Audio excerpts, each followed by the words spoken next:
Had the Palestinian sold his land? Robbed territory of Palestine was one of the largest land looting in history. One of the most unusual phenomena in the dispute over Palestine was the necessity that arose to demonstrate the evidence of the Arabs and their arguments. English historian Arnold G. Toynbee. Had the Palestinian sold his land? As promoted by Zionist propaganda, the land of Palestine was bought with their money, which led to very serious concepts that have spread among many Arab writers and publics about selling the land since the occupation of Palestine in 1948 till the present time. Defamation has hurt the Palestinians more than poverty itself. The most painful accusations were that they have sold their land or fled cowardly. British researcher Rosemary Saig.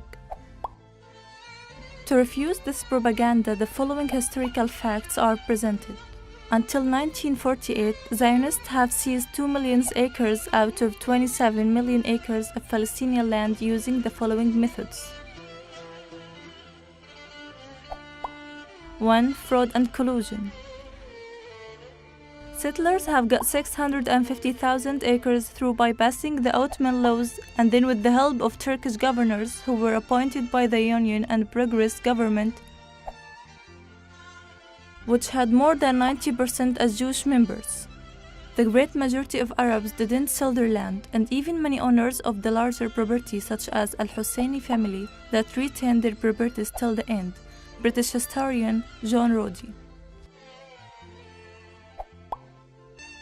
2. British mandate.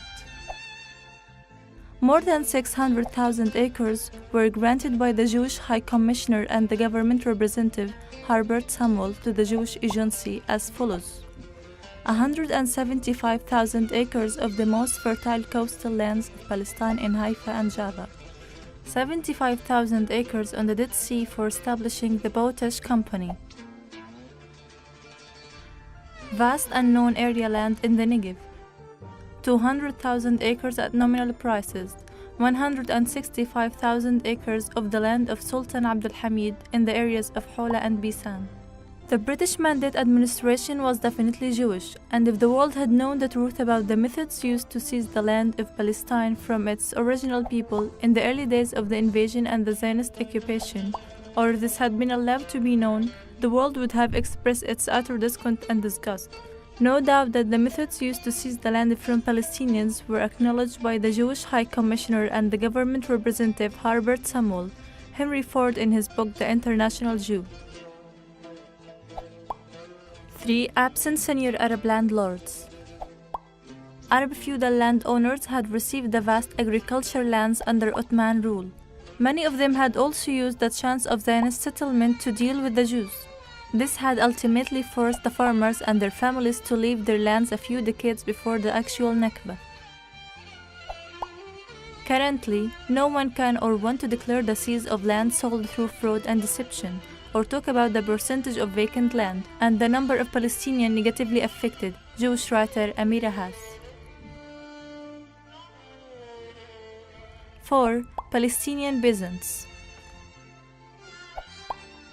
Jews had got 261,400 acres from Palestinian owners, which was equivalent to 0.5% of the total territory of Palestine.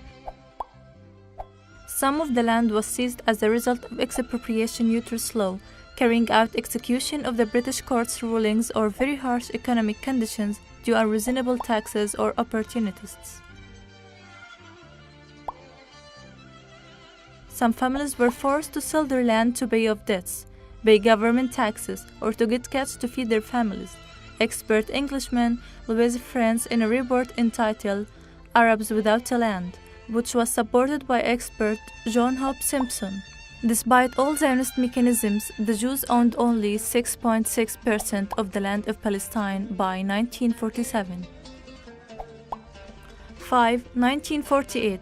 Ethnic purification, the massacres and displacement.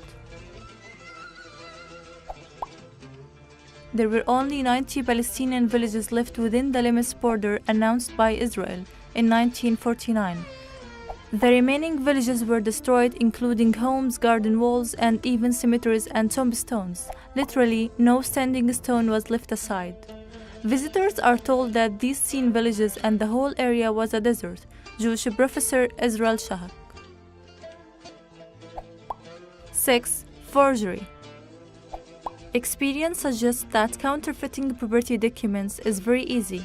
It's also well known that there were 6 to 7 arranged gangs specialized in taking over the territory, particularly in Beit Hanina and Shufat.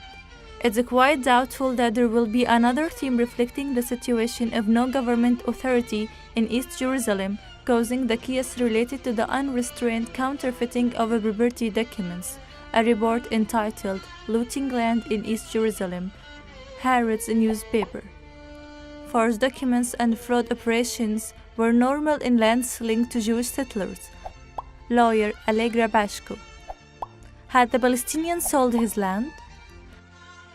A rare acknowledgement by the uprooting and ethnic cleansing mastermind Moshe Dayan as follows: "We came to this country where Arabs had settled in, and we were building a Jewish state. Jewish villages replaced Arab villages.